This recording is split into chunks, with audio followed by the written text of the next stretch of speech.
Perkenalkan, nama saya Amel sebagai editor.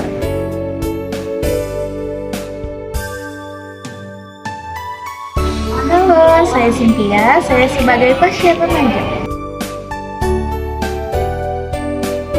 Halo, saya Mina Agustina sebagai bidan.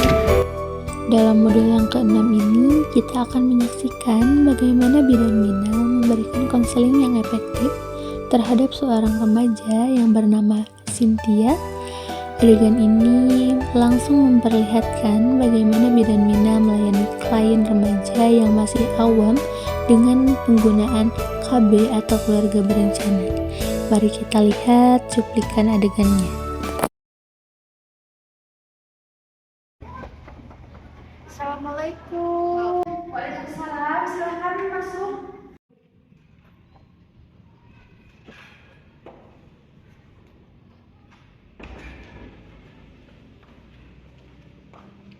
Silahkan deh, bisa duduk di sebelah sini. Oh, jadi Cynthia sekarang umurnya baru 18 tahun ya, dan ingin menunda dulu ingin punya anak. Apakah Cynthia sudah membahas ini dengan suami? Pernah sih, tapi cuma sepintas Bu. Bagaimana saya tahu hamil, sedangkan saya tidak ingin mempunyai anak terlebih dahulu. Baik, sekarang mari kita baca ke-6 pertanyaan di bawah ini ya bersama-sama. Apakah dalam 7 hari Cynthia masih haid? Tidak, kira-kira seingat saya 10 hari yang lalu. Apakah Desina menghindari hubungan suami istri selama 7 hari? Iya, kami belum berhubungan sejak hari terakhir Bu, karena saya takut hamil. Jadi saya bilang kepada suami saya bahwa saya sedang sakit kepala Bu. Apakah Cynthia tahu tanda-tanda kehamilan seperti apa? Setahu saya mungkin.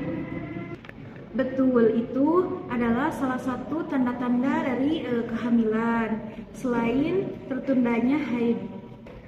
Lalu bagaimana keadaan haid saya yang kadang terlambat, kadang juga yang lebih awal? Itu adalah hal yang wajar karena Cynthia masih muda. Jadi untuk siklus haidnya masih tidak teratur. Bisa teratur setiap tanggal sudah 28 hari atau 31 hari. Nah, pada umur seperti itu adalah hal yang wajar dan umurnya masih muda untuk hamil.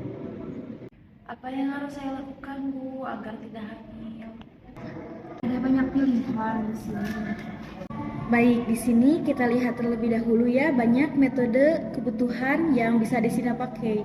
Apakah pernah memikirkan metode tertentu? Tidak, belum pernah. Baiklah, beberapa metode di sini bisa Cynthia gunakan. Misalnya AKDR, implan, susuk, suntik, dan pil. Aduh, saya tidak tahu kalau begitu banyak pilihan.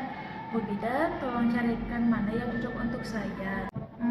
Yang ini sangat efektif Bu. Apakah yang lain tidak efektif? Semua metode akan berfungsi dengan baik jika digunakannya sesuai dengan tepat waktu. Misalnya ada pil, suntik, atau kondom. Kalau mau minum pil harus diminum setiap hari di waktu yang sama ya. Lalu bagaimana dengan susu? Baik, kalau begitu mari kita lihat ya halaman metodenya. Susuk terdiri dari 1 sampai 2 batang kecil yang diletakkan di bawah kulit lengan atas, tergantung jenisnya ya. Apa saya harus memasangnya sendiri? Tidak, implan hanya dipasang oleh dokter dan bidan yang sudah terlatih di klinik ini. Susuk efektif 3 sampai 5 tahun, tergantung jenis susuknya. Apakah saya bisa minta dicabut kalau semisalkan kurang dari 3 sampai 5 tahun atau semisalkan saya ingin punya anak? Bisa, susuk bisa dicabut sewaktu-waktu. Di sini dibilang biasanya mempengaruhi haid bulanan. Iya, banyak ibu yang merasakan efek samping itu. Mari kita lihat halaman berikutnya dan membahas efek sampingnya. Baik, kita bisa lihat di sini apakah susuk bisa digunakan oleh Cynthia. Baik, salah satu kondisi ibu di sini biasanya tidak bisa menggunakan susuk. Menyusui? Tidak pernah. Mungkin hamil? Tidak pernah juga.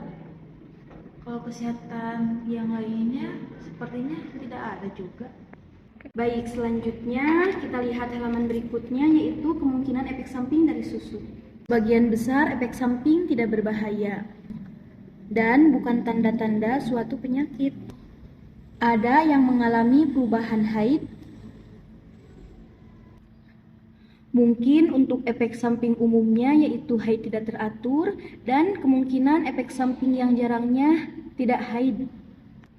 Kalau efek samping lainnya, Efek samping yang lebih jarang atau lainnya bisa mungkin terjadi yaitu sakit kepala, nyeri payudara, gelisah, ataupun bisa mual. kalau begitu susuk cocok untuk saya karena mudah dipakai dan tidak banyak efek sampingnya. Sekarang kita lihat pemasangan dan pencabutannya ya. Nah, untuk pemasangan susuk biasanya selama 5-10 menit. Apakah bisa dipasang hari ini? Kita lihat dulu. Desintia bilang siklus haid terakhir 10 hari terakhir ya, dan belum berhubungan sejak itu. Berarti tidak hamil. Jadi kita bisa atur apakah kita bisa mulai hari ini. Tapi Bu Bidan, meskipun saya sudah tahu, saya ingin meminta persetujuan dulu terhadap suami saya terkait masalah ini. Saya senang Desintia sudah mempunyai pilihan. Meskipun tidak dipasang hari ini, kita perlu membahas hal yang perlu diingat ya. Desintia harus ingat bahwa susuk bisa dicabut kapan saja, dan pergilah ke bidan atau dokter bila ada tanda-tanda seperti ini, dan jangan lupa menyebutkan jenis susuknya. Baik Bu Bidan. Terima kasih Bu atas informasinya. Nanti saya datang lagi ke sini untuk pemasangan. Baik.